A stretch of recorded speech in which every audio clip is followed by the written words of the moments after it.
All right. Well. Bomac, trainer of Terence Crawford, according to a video I saw by Boxing Ego, which I think was quoting one by the Boxing Voice, is not interested in Shawn Porter because Shawn Porter doesn't have any belts. They want Manny Pacquiao and Terence Crawford. And to that I say, mighty convenient, but since you're not getting them, you're just ducking. Okay, Kell Brook also said last year that he was extremely frustrated at Terence Crawford, that he couldn't get a fight with Terence Crawford. As we recall, Terence Crawford and Bob Arum chose Amir Khan over Danny Garcia and Kell Brook. Look, man, if you guys don't see this dude is trying to take taking the easy path to stuff, look, I don't know what to tell you, but let's talk about that in this video.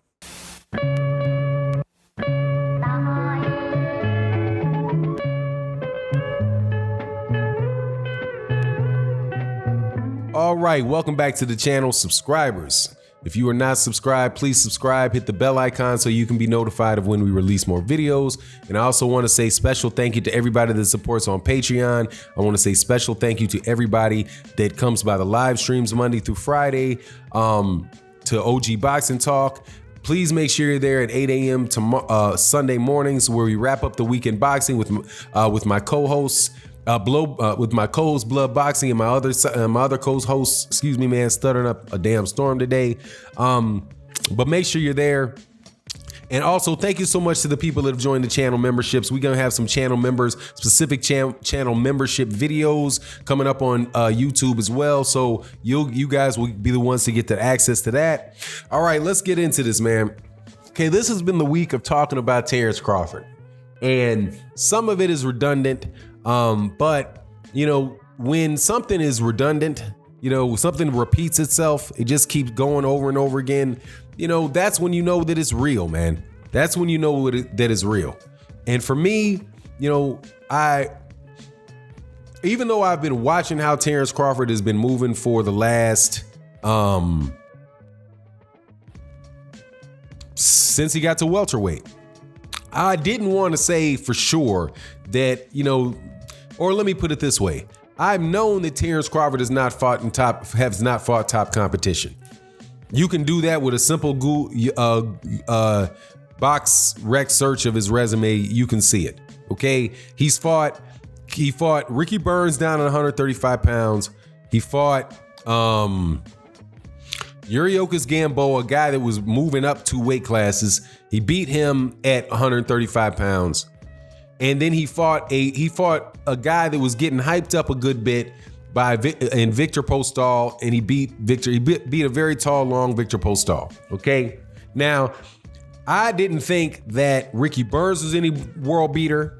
I didn't think that Yuriokas Gamboa was a world beater, and I definitely didn't think Victor Postol was a world beater. I thought Victor Postol might have been the best guy left or the best guy coming up at 140 since Danny Garcia, the guy that was really running 140 pounds at the time and moved up to welterweight. So I've known for a while, man, that Terence Crawford really has not fought anybody that I thought, you know, had any real chance to beat the guy. Now, so that was been my mindset on him, but I've been looking at how he's fighting. I want to support Terence Crawford. He's from Omaha, Nebraska. At the time, I was living in the Missouri-Kansas area, state line, you know, that area over there. So Omaha, Nebraska was somewhere that my daughter traveled to go to tennis matches at. You know, I'm familiar with the Cornhuskers. I've got a cousin by marriage that played basketball for the University of Nebraska. Girls that my daughter played tennis with, you know, they are now playing tennis at the University of Nebraska. So, hey, man, it's kind of like a local guy for me that I thought was, hey, man, I would love to support this guy. And he's a hell of a fighter. But right now, man, when he re-signed with Top Rank, you know, I knew Tim Bradley didn't want to, when Tim Bradley re-signed with Top Rank and Tim Bradley didn't fight Floyd Mayweather Jr. When he re-signed it, you knew that fight was not going to happen, because I wanted to see Floyd Mayweather Jr. and Tim Bradley. It was a natural fight to happen. and Floyd Mayweather Jr. was getting a lot of credit. Getting a lot of criticism at the time because he wasn't fighting black fighters. And I was like, well, that's Tim Bradley there. He could fight Tim Bradley. That would be a really good fight. I was thinking that around the same time that Tim Bradley had beaten Devin Alexander. He was looking like a really good fighter. Tim Bradley didn't have the most punching power in the world, but he's a very good fighter. Had that, stocky build. But it didn't pan out. And when he pretty much chose not to fight Floyd Mayweather Jr. by staying over there. I'm not saying Floyd would have fought him, because, Floyd is another issue. It's just kind of disappointing for Tim Bradley. It was just for me, it was disappointing. When I saw Terence Crawford coming up and he was being mentored by Tim Bradley, it was like, okay, to me, it was kind of like, the way Oscar De La Hoya could, might be to Ryan Garcia, even though the age difference there is obviously a lot bigger. Tim Bradley was that way with Terence Crawford. So when he re-signed with it, I was like, man, is this Bob Arum or is this him? That's pretty much where I was. Is this Bob Arum or is this him? Man, at this point in time, man, it's him. It's him. It's him. It's his team.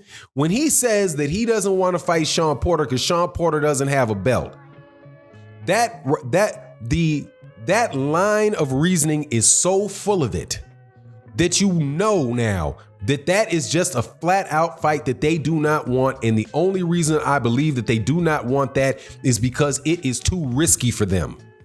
They have doubts about the outcome of a fight between Terence Crawford and Shawn Porter, because there is no Manny Pacquiao fight next. There is no Errol Spence Jr. next. And let's not talk about, I'm not talking about what should be, okay? I'm not talking about what should be.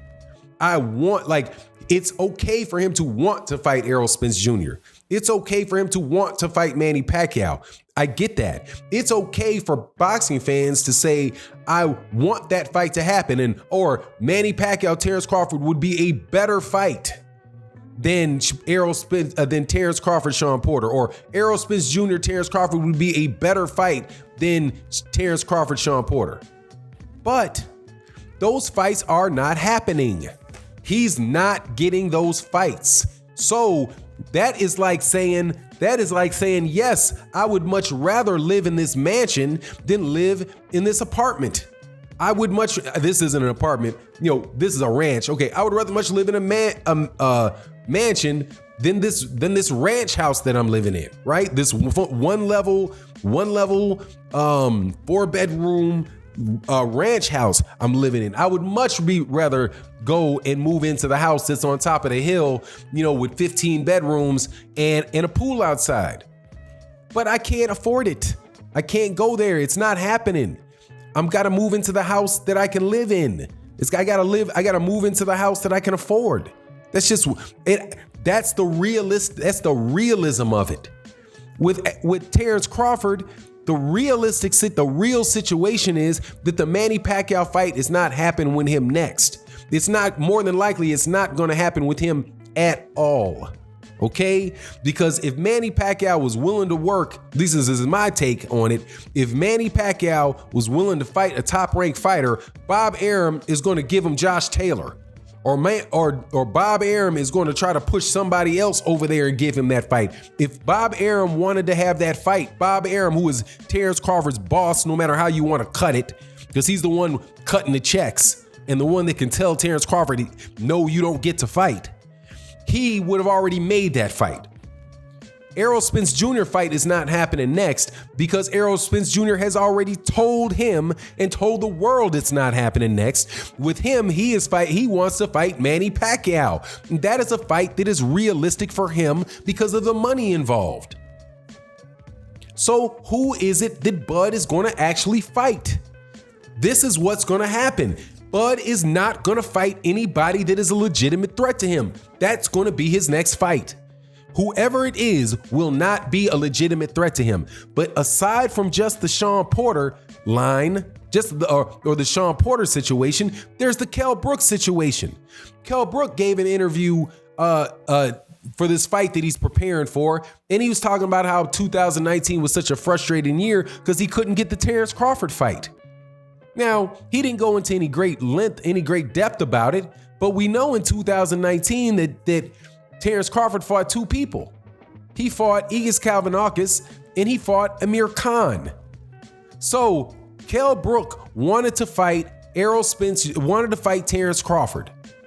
And Terence Crawford went out of his way, or his team went out of his way, and I do believe Bomac said that he selected Amir Khan, that they went out of their way to select Amir Khan over Kell Brook. Now look, let's get this right. That is the second common opponent of Errol Spence Jr. that Terence Crawford doesn't want any parts of. He doesn't want to fight Kell Brook. Now he doesn't want to fight Shawn Porter. Errol Spence Jr. fought Kell Brook, and Errol Spence Jr. fought Shawn Porter. Now, why can Errol, are they good enough to fight Errol, but they're not good enough to fight Terence Crawford? What sense does that make?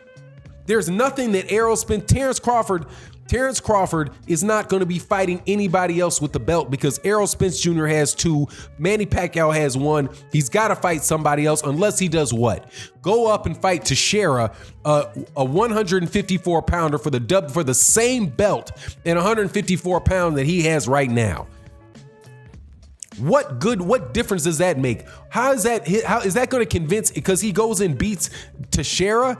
You think that's going to make anybody else that much more willing or put that much more pressure on Errol Spence Jr. in the PBC to make the Errol Spence Jr. fight? Or to make the Manny Pacquiao fight? Is that making him a bigger name or somehow adding something to him?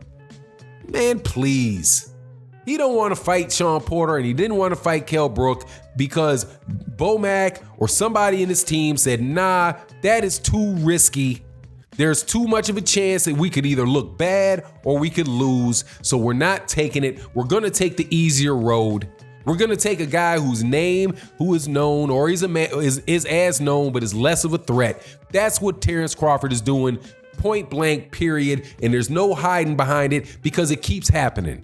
Anyway, it is what it is. Let me know what you think in the comment section. With that, I'm out.